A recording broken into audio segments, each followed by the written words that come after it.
Okay, so for the sake of time, I think we'll get started.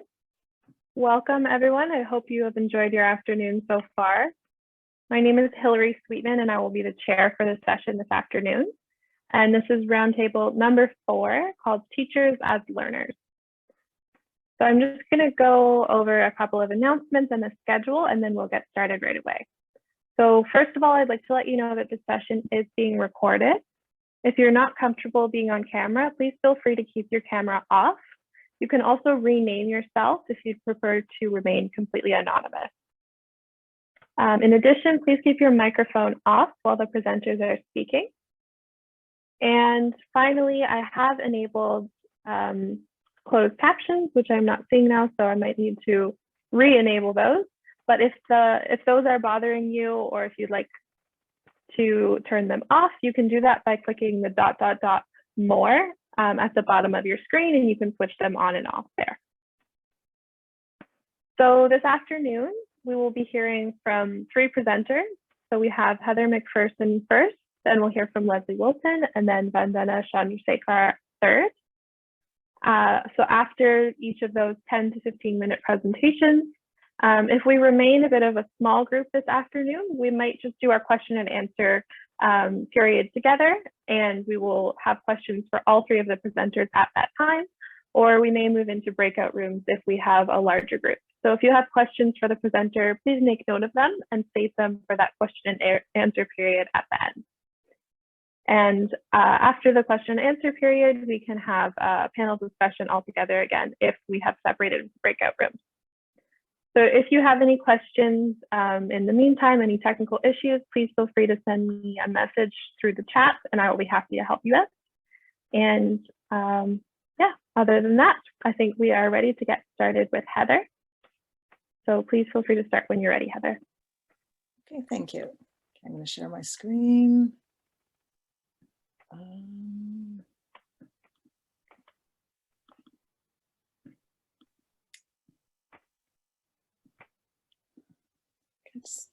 Just want to close some stuff here.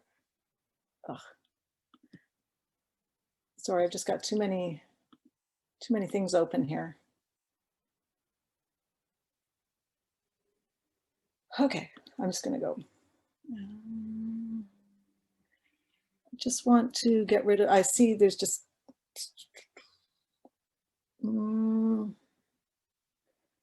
okay, this is going to be irritating. I'm just going to get rid of it this way. Okay, so good afternoon. My name is Heather McPherson, and I would like to thank you. Let's go back, sorry. There we go. Sorry, this is not the right slide to start with, up here. Okay. So I would like to thank you for your interest in my paper entitled Bridging the Practice to Research Gap for In-Service Science Teachers. In this short talk, I hope to explain my approach to professional development that focused on developing actionable knowledge for high school science teachers in terms of their ability to enact active learning in a high school science classroom.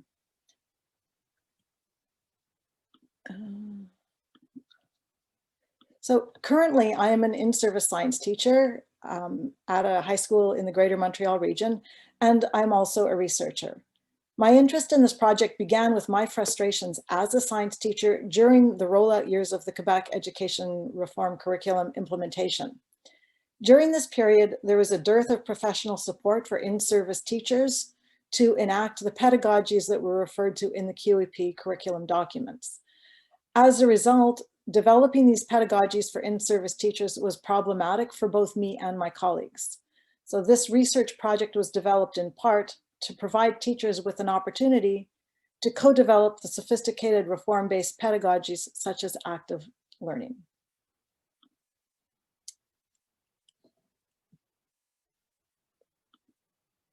So in high school science classrooms, active learning supports student thinking by emphasizing scientific practices such as posing questions, designing investigations, analyzing data, developing evidence-based models from data, and then comparing these models to the accepted scientific models. Again, as I said earlier, in Quebec, however, many science teachers had limited access to professional development to develop these skills. So the professional development model that I used for my study provided opportunities for the teachers, participants to engage with collegial discourse. We followed a PLC model, so that meant that the professional development was extended over a 1-year period of time following the school year. And it encouraged active participation for all participants and active learning for the participants in the professional development system. This study extends current research on how novice and experienced teachers support each other in collaborative professional development. The goal of my research then was to examine how novice and experienced teachers socially interact as they work to develop professionally with a focus on active learning. The methodologies, first I'll tell you a bit about my research participants. The participants included 5 novice teachers. 2 of the novice teachers were first-year teachers and 3 were second-year teachers. And then there were also 3 experienced teachers who had 15, 16, and 26 years of experience. And all of the teachers were science teachers. I employed an ethnographic methodology. At the beginning of the PLC, prior to the first meeting, I conducted 8 semi-structured pre and post interviews, 1 with each participant. Then there were 8 monthly 2-hour professional development meetings. And for these professional development meetings, we followed a video club format where each presenter would videotape themselves teaching, and then they would show the videos to the PLC members. And these video presentations became the focus of our discussions in the PLC meetings. And the emphasis again was on how teachers were working through active learning pedagogies throughout the process. Each teacher recorded themselves teaching early in the PLC process and then again at the end. So there was kind of a before and after video club thing happening. Participants were invited to maintain reflexive journals, which they all did. And then throughout the process, I also kept researcher field notes. I analyzed the data using the constant comparative method and thematic analysis. Salient concepts and common threads were developed into themes. And I used a hybrid thematic analysis that was both inductive and deductive. In the inductive process, I organized my data into tables and then analyzed the data for common threads. And in the deductive process, I also looked at my data in terms of some of the theoretical frameworks that I was using for this study. So I'm just going to highlight a small segment of the findings today. There were 2 overall findings that I'm presenting. The first dealt with teachers' struggles and their professional growth that was facilitated through this struggle. And I'm also going to share with you my data on how the novice and experienced teachers together facilitated each other's facilitation of their active learning pedagogies. So here's just a very small sample of my data for the first theme, which was teachers' struggles and professional growth. And I'm presenting one of the novice teachers' segments from the pre and post interviews, as well as one of the experienced teachers. So the first teacher, my novice teacher, explained her teaching at the very beginning of the year as traditional whiteboard teaching. She said she gave students practice questions, they did labs, they discussed the materials, they reviewed more questions, and so on. And I can assure you she was not taught to teach this way at university. So I found it quite disturbing that a novice teacher was already defining her teaching practices as traditional. But if we looked at her development by the end of the PLC and the post interview, she said that she's now opening the floor to discussions. She was getting students to think about the whys and hows of science, whereas prior to the PLC, she just asked questions on what she'd just taught. So really, she said that she was really concentrating now on what students were thinking. So I think this novice teacher really encapsulated the strength and the power of professional development for teachers to have an opportunity to enact things like active learning. If we go to one of the experienced teachers, whose name was Veronica, a pseudonym, she said, active learning is a time constraint. She said it's a total waste of time. She was utterly and completely dismissive of changing her teaching. But she signed up for the PLC, she engaged in the PLC, she really committed to the process. And she said by the end of the PLC, she does a progression of teaching as opposed to shoving everything in at the beginning. And this was really evident in her video presentation. At the end of the PLC, she showed students working in a physics lab. And she said what she normally would have done before the PLC is she would have given the students questions, formula, told them exactly what to do. And in the video segment that she showed us, it was open. The students had the equipment in front of them. They were working on lenses and they had to manipulate the lenses to answer the questions. She didn't tell them how to do it anymore. So they were far more engaged with the learning process. The second theme that I'm sharing with you today is the supportive structures that existed in the PLC meeting. I'd like to mention right here that the teachers were not all from the same school. The 8 teachers came from 4 different schools. So none of them knew everybody. But what happened quickly is that there was a very strong support system that was established in the PLC. So one of the novice teachers described this experience. I call her Aisha. She said, those with a lot of teaching experience acted as mentors. They explained how things in the classroom work, because they know whether something's realistic. So she really benefited from discussing how to teach with the experienced teachers. But she was very thoughtful though. She also said that the graduated, and by this she means the novice teachers, they were able to explain what they had learned at university to the experienced teachers. And then she carried on with saying that by having a range of knowledge and experience, the 8 teachers collectively were able to give and take useful information. We go to another one of the novice teachers. She said that she loved how everybody was super supportive, like when we were watching the videos. None of the senior staff was like, oh my goodness, this was really bad. And this is something that came up in the pre-interviews with the novice teachers. They were all quite concerned with being judged by the experienced teachers. And really what happened was quite the opposite. The experienced teachers began to watch the novice teachers as they portrayed active learning, and they were impressed, and then they realized this is a vision of what I want to do. The experienced teachers, and again I'm drawing on Veronica here, she said that by watching the videos of the novice teachers, she was able to make a conscious connections about what she was saying, where she was standing, how to better pause, and certainly how to improve her use of talking points that needed to be intersected in the lesson. So now she's talking about active learning rather than her at the front of the room lecturing. So there was a real change in teacher professional development throughout this.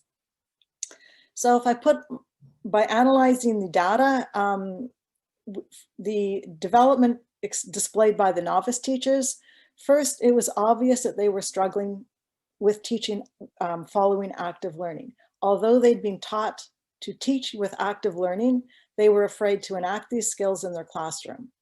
They were afraid that they would lose class control if they let students have a more active role. They were afraid that they would lose time when in grade 10 and 11, there's final exams to prepare for.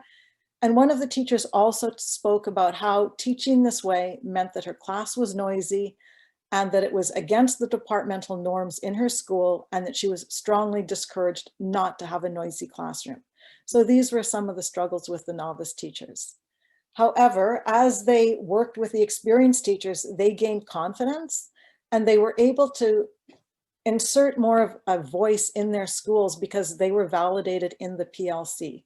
So they were able to develop the practices that were articulated in their university courses.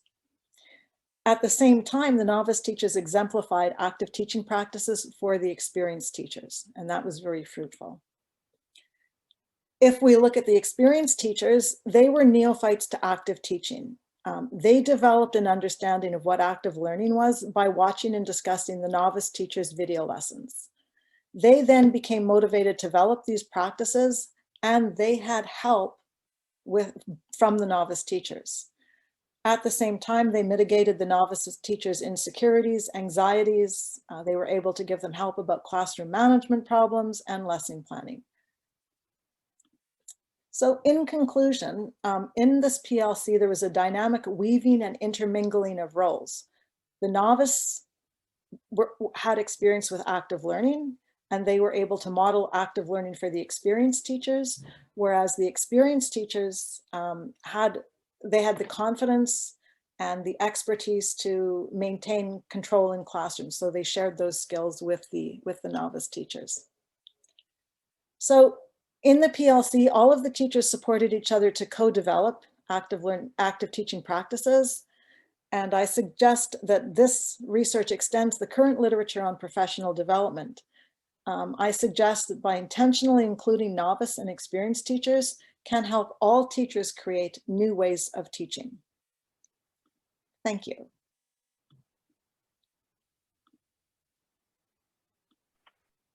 Excellent. Thank you so much, Heather. So next we'll hear from Lesley. Yeah, thank you, Heather. I'm just going to share my screen now.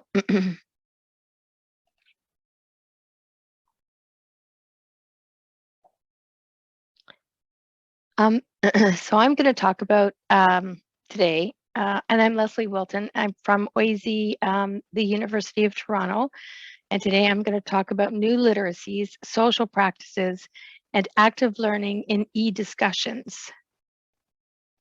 So we're just a really small group today, which is fantastic. So we can make this a really interesting conversation, I think. So I'm wondering if you would be willing to put just in the chat where you are, like your location and your area of interest. For me, I'm in Mississauga, and I'm going to talk about my area of interest. I don't know if I can see, I guess I can't see the chat right now though, because I'm sharing my screen. So Lesley, if you put your cursor up at the top of your screen, there's probably a little box that will come down, and then you should be able to click chat there. yeah, I see it there. All right. So Vandana Montreal teacher identity.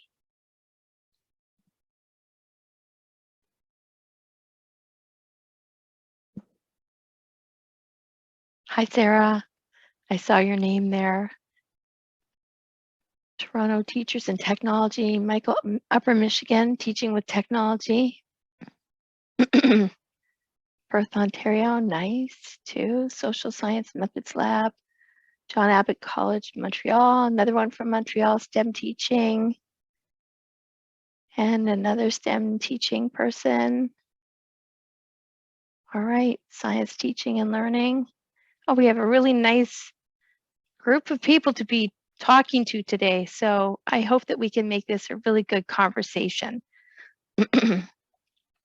So my topic today, and thank you for sharing. My topic today gets a little bit confusing when it comes to terminology. Well, I'm sure you've run into this yourself, just even the terminology of active learning and what this, what terminologies mean. So in my presentation, I'm going to talk about e-discussions and online learning discussions as pretty much the same thing. There's not a lot of distinction, except that sometimes in the literature, they're characterized separately, but they're not really different. And in fact, things have really changed since COVID-19 and the pandemic. So what these were before then, they've kind of blended into online learning discussions. And when I'm talking about online learning discussions, especially asynchronous online learning discussions, I refer to notes or entries or contributions or posts. And this is kind of an example of what that might look like. So if you had an asynchronous online discussion, you might see something that has kind of like a topic or subject, a title, and then the name of the person who essentially posted it. So you might see this is an example of an entry, or what I call an entry or a note or a contribution, with the title Backwards Design and Learning Outcomes. So that's kind of the title. That's a bit of an introduction. It's really unique to examine these types of things too, because we don't have a face-to-face equivalent. So another researcher, Alyssa Wise, used to write about or has done some research on speaking and listening in online learning discussions. And so speaking would be writing these, and listening would be opening them and reading them. And we don't, in a face-to-face conversation, have the equivalent where I might say, I'm about to tell you something about backwards design and learning outcomes. And then you tell me, okay, go ahead. And then we open it and I say what I have to say. So this is kind of unique to the online discussion area. So I call these subject titles or subject lines, but that's what I'm referring to when I talk about these. So pre-COVID-19, in the K-12 space in Canada, online learning and blended learning was kind of not as, not that popular. Blended learning, according to Barber and Labonte in their State of the Nation report from 2018, was considered a fairly recent development. They've been studying online learning and blended learning in K-12 environments for 11 years, collecting data, primarily provided by the Ministries of Education. And they estimated back in 2018 that blended learning in K-12 was increasing significantly. But I think you'll see that it's increased very significantly since March of 2020 in both the K-12 space and in the higher ed space, where it was already somewhat prevalent, but not overly prevalent. So this brings me to the research question of interest that I had that guided the study I'm going to talk about, which is what new literacies and social practices support active learning in online learning discussions. So I put this picture of two dogs because I think that they're very fun to look at online. And it's just my way of saying how different these perspectives are. So online learning researchers typically look at research questions from a positivist perspective. And they typically look for quantitative data to support their findings. Sometimes they'll analyze written entries or they'll look at numbers of things. They'll look for clusters of behaviors, which I'll talk about a little bit later on. It's a very positive perspective. But the new literacies and social practices research in formal learning spaces and even in informal learning spaces is often interpretive. So it usually features qualitative data, and it's a little bit complicated to put these two together. And then active learning is an added complexity, which is kind of looking at and basing it on practice and informing practice. So I'm trying to put the three together here as I'm going through my research findings. So I was looking at instructor practices in 7 courses over 3.5 years. These were graduate level education courses that took place at a large urban university in the Faculty of Education. It was an experienced instructor who was teaching all of these courses, and that instructor had been teaching over 15 years. The learning management system that was in use for this data, to collect this data, had an extensive tracking system. So it logged a lot of interactions and a lot of data on, notes that were posted. We call them notes in the tracking system, entries that were posted. It was very easy to use threaded discussions in this learning management system. That's what it was designed for. And then there is an ability to like and link entries. So if you liked something that someone had written, you could click on a like button, just like in Facebook, and you could link entries. So I could say, well, as Hillary said in their note, and this reminded me of what Vandana said in their note. So you could link entries and things that other people were saying. And then it also has the ability to show you who's been reading your notes or who's been reading anybody's notes. You can go into any entry and have a look and see what's been read by whom. So looking at these activities through a social practices perspective, we know, I'm going to move this out of the way just so I can read my slides a little bit. We know that Barton and Hamilton looked at literacy practices, which are similar to social practices. And they suggested there's cultural ways of utilizing literacy that are affected by social rules governing communications, and that they straddle the distinction between individual and social worlds. So they tended to put an emphasis on the social aspects of communities. Beach also kind of encouraged us to look at social practices as a social practice perspective for conducting our research, because the digital texts have a centrality of social relationships and our own context. So there's a lot of rich data out there to look at in online learning contexts. So in this study, revisiting or going back and rereading as a social practice became important. It started to become important when looking through the data. Revisiting or rereading doesn't have a face-to-face classroom equivalent. So it's not like I can go back and say, oh, wait a minute, I'm going to replay that discussion I just had with Hillary because there was something I didn't understand, and then I can go and replay it again and again. Whereas in an online learning discussion, you can go back to those entries and reread and revisit and even skim for detail to better understand what was being said, and maybe even reread and revisit before you respond. So I may not have the confidence to respond to Hillary. Sorry, Hillary, for using you an example, but I may not have the confidence to respond to Hillary because I'm not comfortable with what we're talking about. But if I reread and revisit and think about it long enough, I can then respond and feel confident in what I'm saying. We don't have that equivalent practice in face-to-face classrooms. We also don't have creating a subject title, which I mentioned earlier, in a face-to-face classroom. So if we think about discussions like Alyssa Wise described them with reading and listening and speaking, we don't, first of all, before we speak, kind of foreground what we're going to say first to make sure that the listener is agreeing that we should go ahead and say what we want to say. So we thought it was important to investigate and document these literacy practices to better understand and support learners in these contexts. So this instructor supported social practices in this learning environment by providing a start here note. In a way, it was kind of integrating the participants or the learners into the cultural environment of learning. So encouraging the learners to read, to reply, to link to each other, to ask questions, to have confidence about doing that.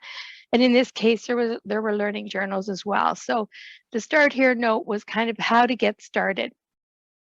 There were also intro videos posted as models for students, and student introductions were encouraged. So there was a place for students to say hello to each other, and they were encouraged to read and revisit as well.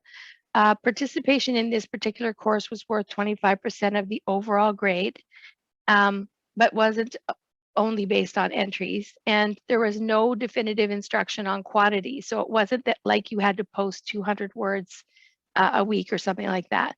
There was guidelines for online contributions, and there was a moderation in that particular course, and then the instructor modeled the moderation for the students. So just to go back to the learning scientists, just kind of guiding this study, Sawyer really emphasized the importance of articulation. And so articulation in e-discussions is what we write.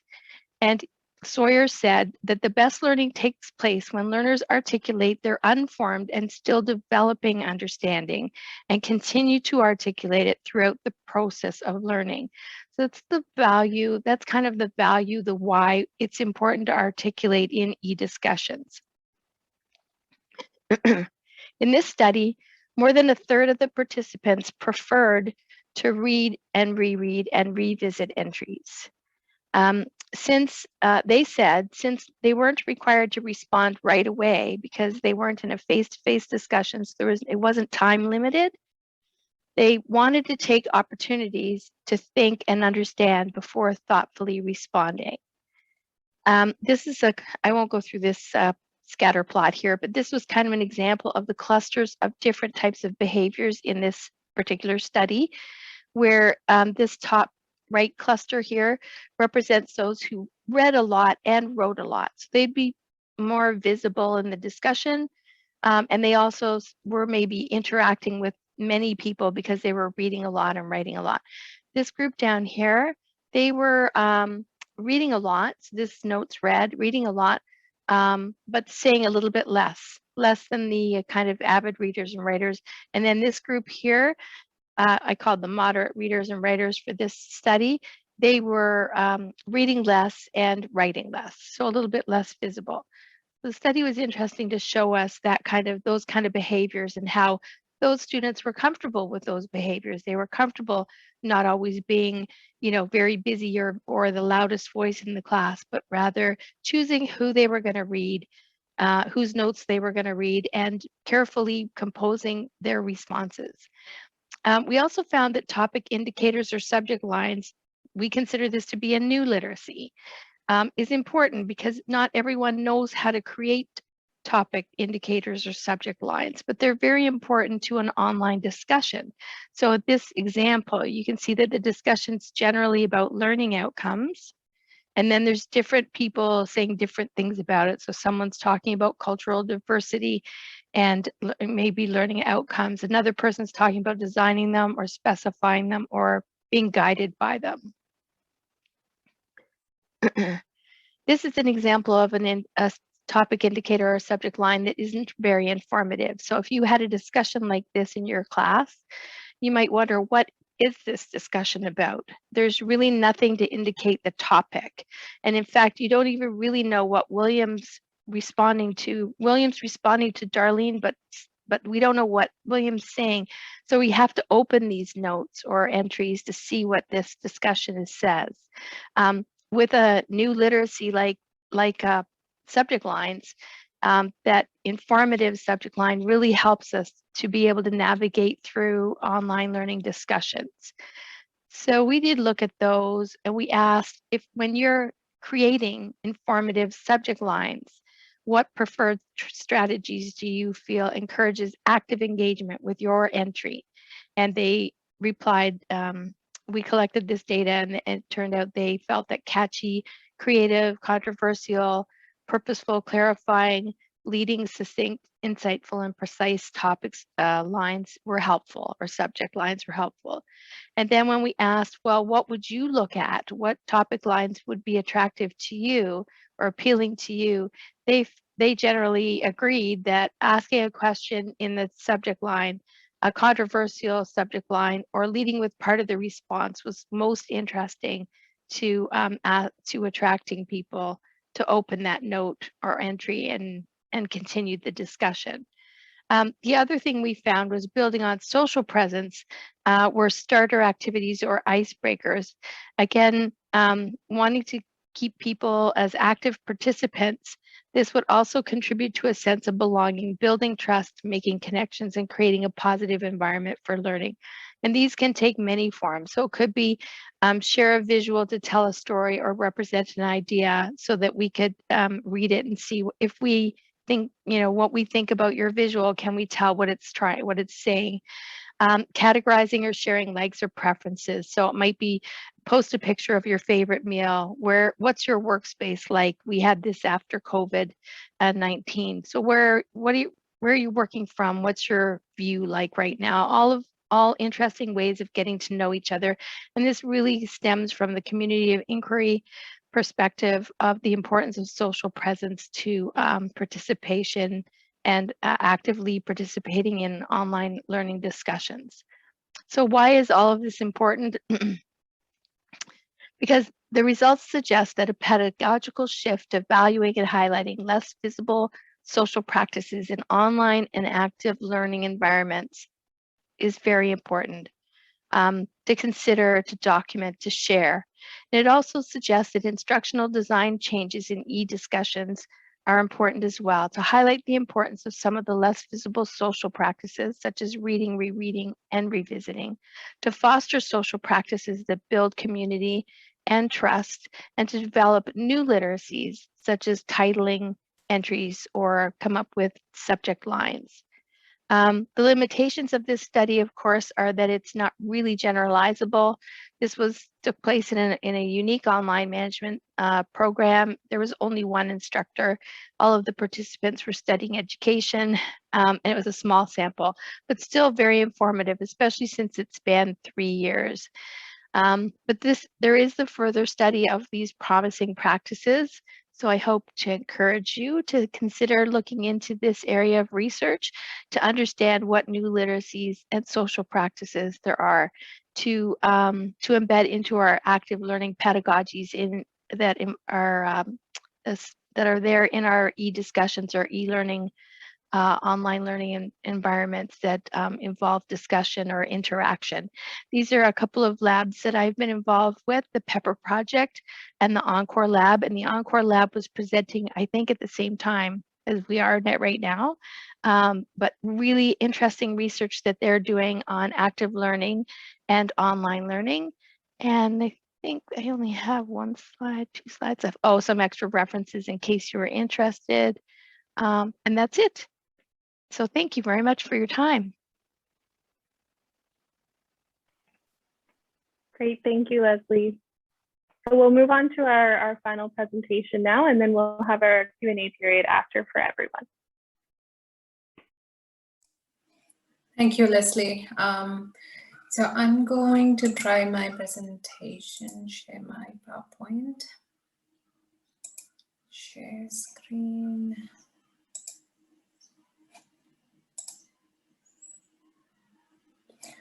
Okay, now I go to slideshow.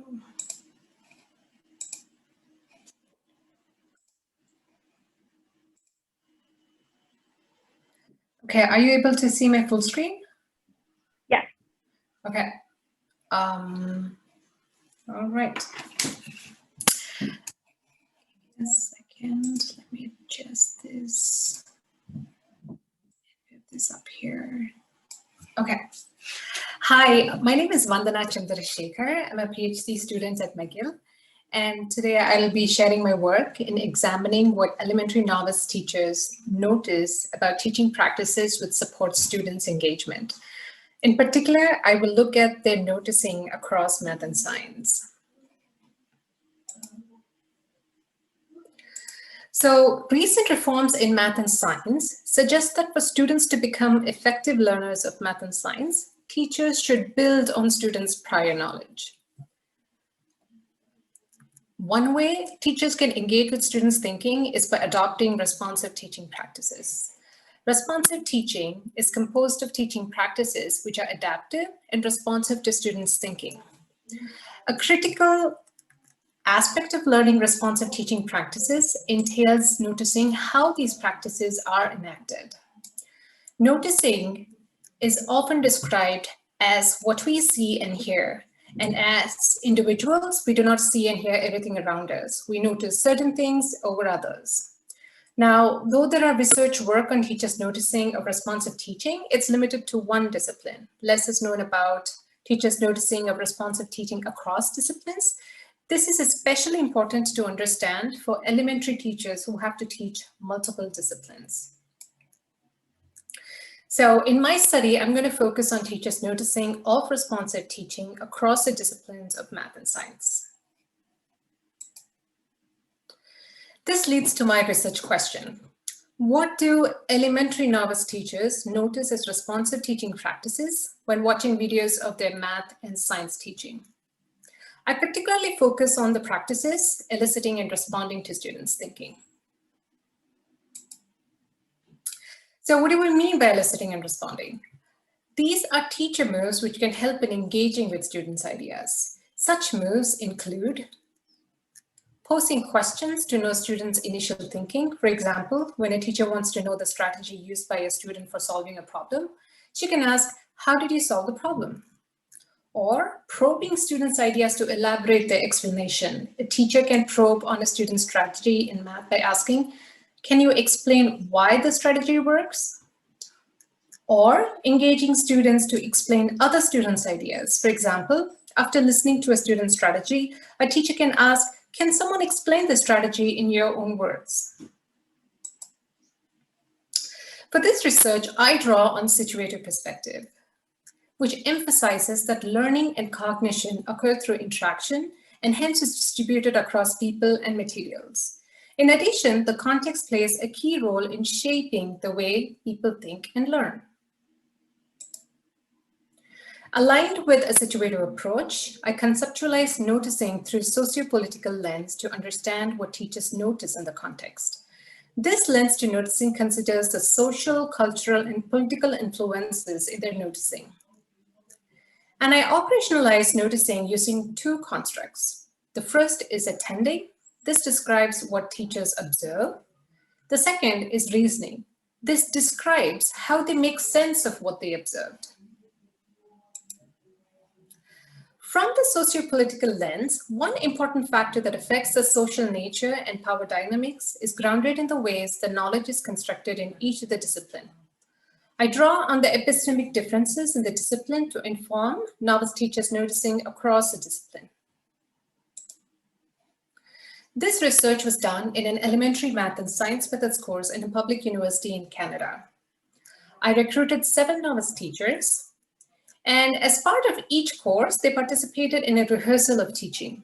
A rehearsal is a simulated teaching setup that allows the novice teachers to practice teaching. Rehearsals provide multiple opportunities for novice teachers to engage in responsive teaching practices. They thus served a rich context for investigating novice teachers' noticing of responsive teaching practices. For the rehearsal, each novice teacher enacted an instructional activity within groups of 2 or 3. They each had about 7 to 10 minutes to teach their part of the instructional activity. For both mathematics and science instructional activity, the novice teachers were provided with a lesson protocol. In mathematics, the lesson protocol included a full lesson plan, including the instructional goals and questions to ask to elicit and respond to students' thinking. In contrast, in science, the lesson plan only gave the instructional goals without mentioning specific moves to be used while teaching. Hence, novice teachers had to fill in the protocol with additional details, keeping within the broad guidelines given to them. The teacher educator provided feedback on the lesson protocol before the rehearsal. In the rehearsal, while one of the novice teachers is rehearsing, other novice teachers acted as students, as you see in the image here. The teacher educator sat in the corner, as you see here, and either the rehearsing novice teacher or the teacher educator were able to pause the teaching to ask questions or make suggestions about the teaching. The rehearsal was video recorded for the rehearsing novice teacher to view and reflect on their practice as part of a class assignment. During the rehearsals, the class was split into 2 so that 2 rehearsals can happen simultaneously in 2 different rooms. One was facilitated by the teacher educator and the other was facilitated by the teaching assistant. For this study, I collected 4 kinds of data. First, I conducted pre-rehearsal interview to get some background information about my participants. Second, I collected field notes and video recordings of lessons which prepared novice teachers for their math and science rehearsals. This provided an insight into how novice teacher engaged in the preparation of responsive teaching for the rehearsals. Third, I video recorded the math and science rehearsals to know how novice teachers engaged in eliciting and responding moves. Last, I conducted a post-rehearsal interview to explore what novice teachers noticed about eliciting and responding move in their own teaching in math and in science. In this interview, novice teachers watched the rehearsal video and discussed what they noticed about the ENR practice in their teaching. For the purpose of the study, I analyzed pre-rehearsal interview, the rehearsal, and post-rehearsal interview. For this presentation, I focus on one of my participants. I will call her Isabel. Isabel had a traditional teacher-centered learning experience, particularly as a learner of math and science. As a learner, she seemed to be comfortable with both math and science. I focused on Isabel because her experience was representative of the majority of my participants. My analysis consisted of 2 phases. As you remember, I operationalized noticing as attending and reasoning. Thus, in phase 1, I analyzed the ENR practices attended by Isabel in her math and science rehearsals. In phase 2, I analyzed how Isabel reasoned or made sense of this eliciting and responding practice she attended in her math and science rehearsal. I will go over each of these in more detail. In phase 1, to analyze what ENR move Isabel attended to, I looked into her post-rehearsal interview. I developed 2 kinds of episodes, NT teaching episode and NT noticing episode. NT teaching episodes captured when Isabel watched her teaching that were providing context for her noticing. NT noticing episodes captured what Isabel noticed in her teaching. To know the nature of ENR move attended by Isabel, I identified and transcribed NT noticing episodes where Isabel attended to ENR. Drawing upon the nature of the discipline, I characterized the nature of ENR move attended to by Isabel. In phase 2, I analyzed how Isabel reasoned about what she observed, focusing on the resources she drew upon to make sense of what she attended to. For this purpose, I went through the transcript of NT noticing episodes where Isabel attended to ENR practice and looked through the transcript of pre-rehearsal interview to identify what kind of resources Isabel drew upon. Using a socio-political lens, I identified themes to characterize commonalities amongst the resources Isabel used. In the results section, I will first discuss what Isabel attended to as ENR practice across the discipline, and then I will discuss about how she reasoned about those moves. Isabel attended to 4 types of ENR move across math and science. 2 of these were similar. She attended to the eliciting move and restating move across the discipline. Example of eliciting move she attended in math rehearsal is when she elicited students' reasoning by asking, who will be willing to explain to me how they got 30? In science, she attended to an eliciting and responding move where she elicited students' prior knowledge by asking, can you tell me what those 5 senses are? Difference in the nature of ENR move Isabel attended to across math and science is that in math, she attended to a probing move where she pressed on students' reasoning by asking, why did you stop at 30? Whereas in science, she attended to an evaluative responding move, where as she described, her tone of voice conveyed judgment. She said, okay. For reasoning, across math and science, Isabel drew upon 5 resources. And as you see, she drew upon more resources for math when compared to science. In both math and science, she drew upon what I call teacher education power structures. Apart from that, in math, she drew upon reform teaching discourse, constraints of teaching approximation, and personal teaching experience. And in science, she drew upon nature of teaching discourses. For the sake of time, I'll describe and illustrate one of these resources which was common. Teacher education power structures were the resources from the course that carried authority. This included comments from the instructor or the materials used in the course. I will provide an example of how Isabel drew upon one of the resources, the lesson protocol. Now let's look at her science rehearsal first. In her science rehearsal, she attended to an eliciting question. Can someone tell me what those 5 senses are? Isabel drew upon the lesson protocol as a resource to make sense of her teaching. Here, she indicates a loss of agency by not being sure if it was her teaching or the protocol which elicited students' thinking. She says, so I'm trying to do that there, or the protocol is trying to do that there. Here she gives the protocol agency and presents the protocol as an authority who's doing the teaching. Though in her pre-rehearsal interview, while describing the influence of lesson protocol, Isabel said in science, she was able to see the connections between how the teaching was targeting the instructional goal better than in math. She said, for science, I see it more. I get our goals, how they're connected to this, the teaching, the process. But still in her post-rehearsal interview, she was not sure if she was eliciting or in her own words, the protocol is trying to do that there. thus giving us an idea of how the teacher education cost structure here in the form of lesson protocol had taken away Isabel's agency while teaching. In her math rehearsal, at one point she attended to an eliciting question. 5 times 6. What do you think the answer is? To make sense of this move, one resource she drew upon was the protocol. She justified that she chose to ask this particular question because it was there in her lesson protocol and she had to say it. She said, "Oh, it's in the guide. You have to say it." Even in her pre-rehearsal interview, Isabel talked about how she found the lesson protocol in math to be limiting and exercising her agency to understand how the teaching moves suggested in the lesson protocol is targeting the instructional goal of the lesson. She said, since the protocol are already done for us, we really didn't think about how could this protocol reach our goals. It's just there. So I'm not sure if we are really learning and applying our goals to what we are saying. I think we're just going through this hoping that the students themselves make the connection.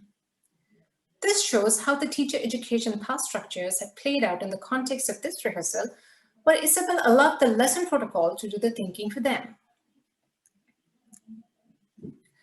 In this preliminary analysis, I see my work expanding the literature on novice teachers' noticing of responsive teaching. In addition, unlike existing work, I highlight similarities and differences in novice teachers' noticing across discipline, math and science. This work on novice teachers' noticing of ENR practice can provide valuable insight to modify future math and science teaching methods courses.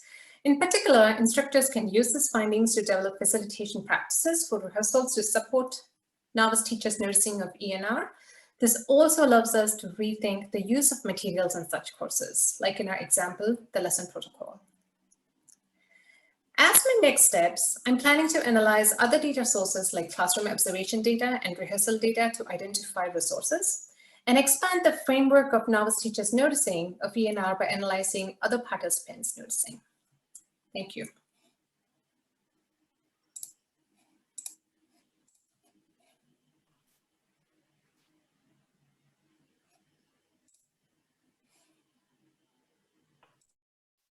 Great, thank you so much, Vandana, and thank you for all the speakers for those very interesting talks.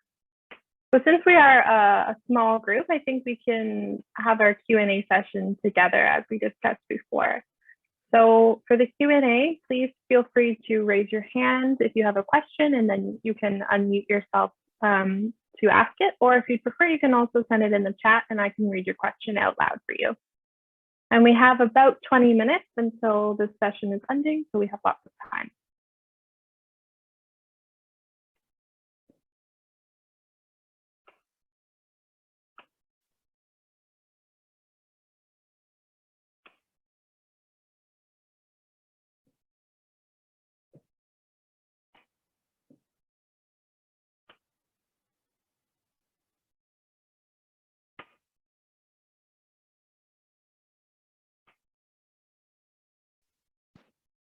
If there aren't any questions, I would really love to, oh, Heather's got her hand up too. I would just love to have a discussion about active learning pedagogies. I know Heather mentioned them, and what those might be and how we identify them.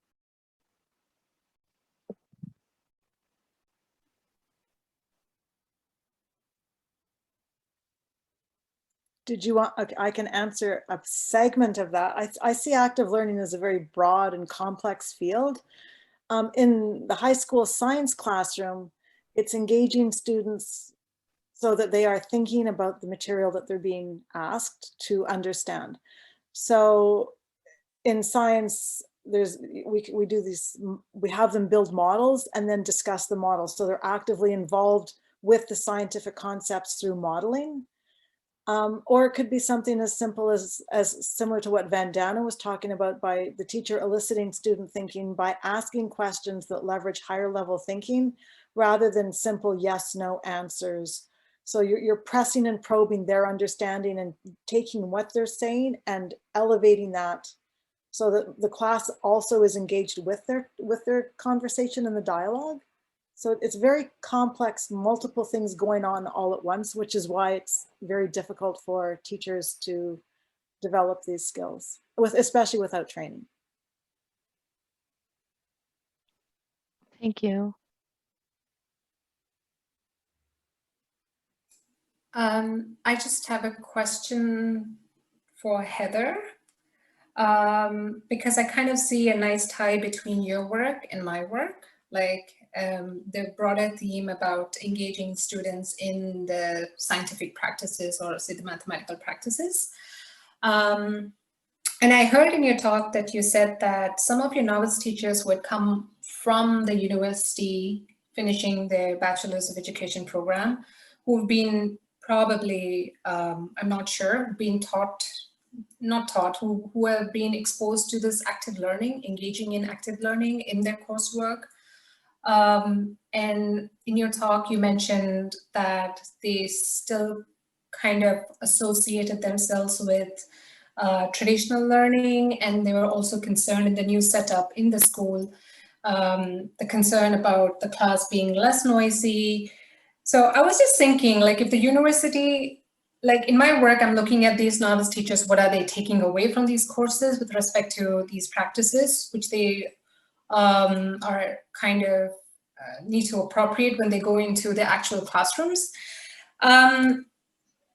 I just have a question regarding what kind of suggestions, Heather, do you have for university courses? So I've spent a lot of time thinking about this because I am teaching university courses as well as I'm teaching in high school.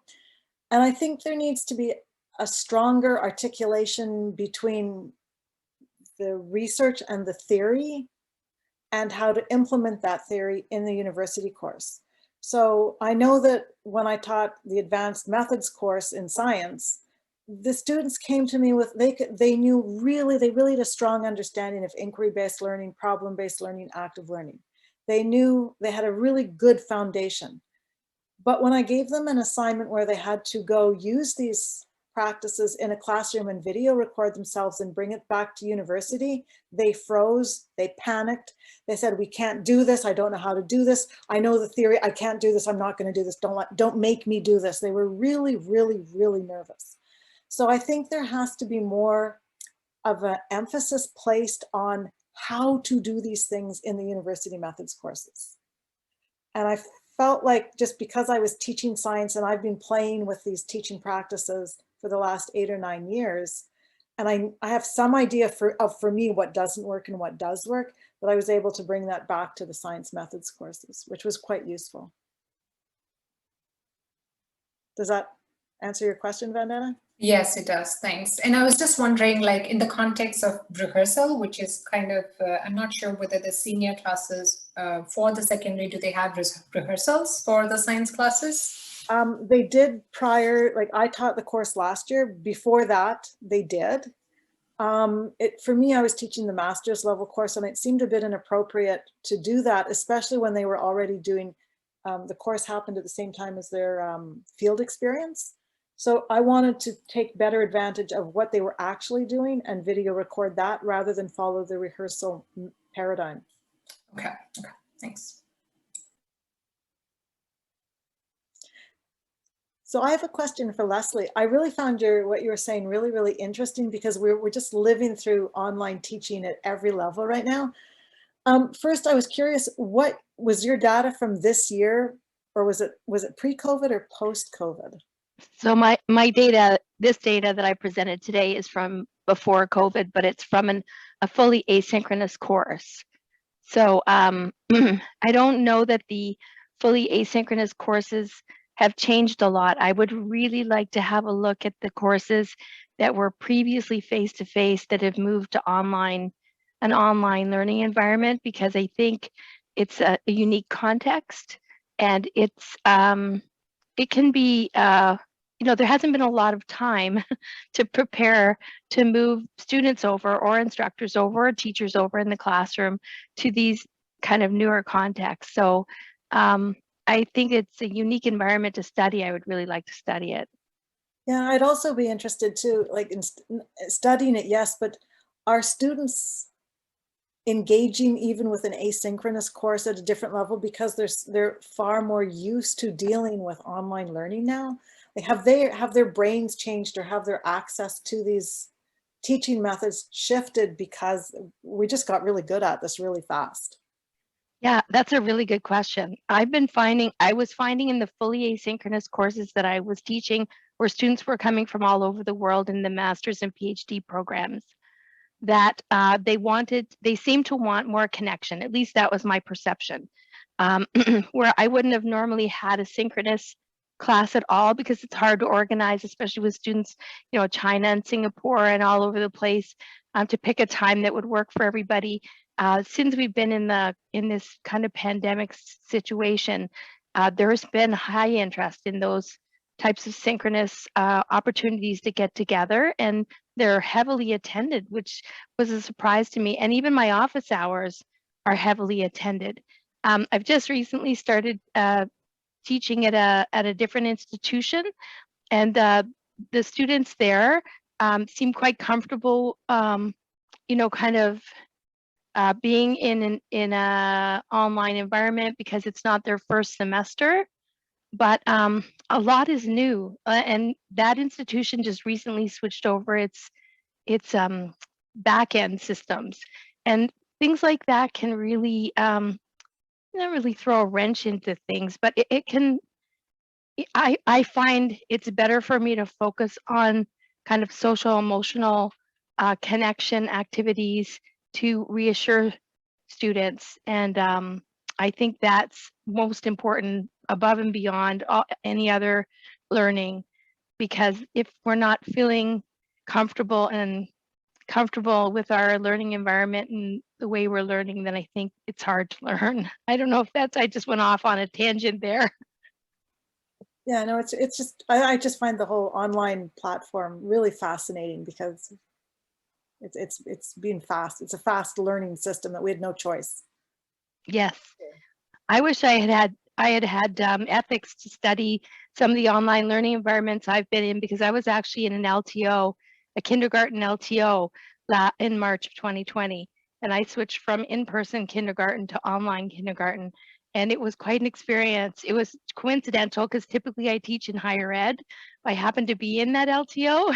So I was kind of putting my money where my mouth is in a way, kind of trying to adopt the way I've been recommending that we do things. So it was a really good experience for me. But things are different again this year because there's different guidance and expectations. Reporting wasn't a thing back then. But I think we need to look at the data that could come out of the online learning that's been happening this year and learn a lot from it, because we really don't understand how students learn online. There's so much we don't know. Thank you. Is there anything that's been standing out to you, Heather? Well, partly I was asking because there was a call for papers on online learning, and I was lucky because I was running a research project when we went online. So we had one PLC meeting online talking about online, so I have data and I'm trying to pull it together now. So I was just curious about your experiences with that, because I was, like I said, I was really lucky that I had ethics approval. I've got data, and now I'm just trying to make sense of where to go with it. I don't have much time. So. Fantastic. Lesley, I have a question for you. So I think you did mention that you had a small data set. It was one instructor, and how many students were there? Oh, in the study that I presented, there was 137 participants over 3.5 years. And then you collected data for 3.5 years. Yep. And it was the same course? It was the same instructor. It wasn't exactly the same course, but similar. It was about kind of learning theories and CMCs, things like that. But it was the same instructor, same format, same learning management system. And so how many times, I just want to know the number of courses you kind of captured to get your participants. So. Oh, that's a good question. How many courses did I capture? There was, I think I would have to go back to look at my data to remember the exact number of courses, but I'm thinking there might have been 12, maybe 10 or 12. Okay. And they were similar in format. So they all had the same, what I call the social practices, kind of cultural induction kind of thing into those social practices, having intros, connecting with each other. Learning journals was really important, and the students were encouraged to share their learning journals publicly if they would. And then the concept of cheating in an online asynchronous environment is really interesting. I want to write about that too, because we learn from each other. But oftentimes students that are new to asynchronous online learning environments are afraid to look and see what other people have written, especially in a learning journal, because it seems very personal. But the students have the option of making them private, so they don't have to share them, or making them public. And so many times students learn from each other by reading about what they've written or proposals they're putting together. So anyways, the courses were very similar in the way they were set up. And what the students were from one particular area, or it was like? They were physically located all over the world, but they were all in the Faculty of Education, and they were all working on either their master's degree or their PhDs. Okay, so they were from around the world. Yes. Okay. Yeah. Interesting. Yeah, they could have been international students. Okay. Thank you. Yeah, I'm finding more international students this year as well. Maybe not intentionally international, but because of the pandemic, they've gone to be with their families. Mm-hmm. So they're not here physically here, but geographically here. But so contending with time differences has been something that's been pretty typical. Right. Thank you. Thank you for your question.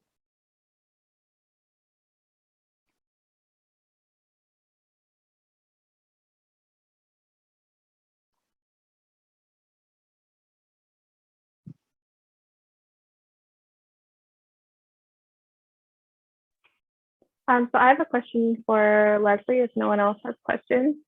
So I have been speaking to some undergraduate level professors in science over the past few weeks, and I heard from a few of them that they found it very challenging dealing with sort of student anxiety and student emotion when they had no opportunity to interact with them directly. So for example, when students were feeling overwhelmed, or if students were quite frustrated or upset about a grade that they had received, they found it especially difficult. Do you have any experiences or advice about dealing with that? Well, I can share my personal experiences is that I just make myself available as much as I can. I'll have one-on-one Zoom meetings with students on the weekends if that works for them, because some students are caregivers at home, or they have their own children at home, or they're teaching full-time and they have their children at home. Some of them have sick family members. So I just try to make opportunities to talk to the students using Zoom to try to address questions or concerns. I personally think if something's not going right in an assignment, that we should revisit it together and see what it was intended to show, and then have us work together. But that's a little bit easy for me, because it's okay with a smaller number of students. If I had hundreds of students, I couldn't do that. But maybe TAs could work with students directly. I think the one-on-one connection is really important. And in one of my courses, I actually had an assignment where the students were supposed to do self-care. So it's actually a purposeful activity where they had to schedule self-care time for themselves. And even if it was a challenge of 10 minutes a day, they had to commit to it and do it. And I got a lot of good feedback from that. It's tough times. I think we just have to be kind and understanding as much as we can.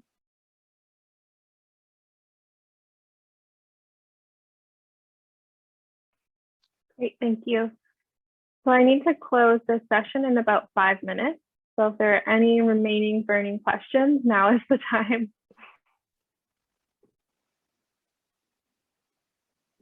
And if not, after this session will be social time for the rest of the evening on the conference. So I think that's taking place on GatherTown.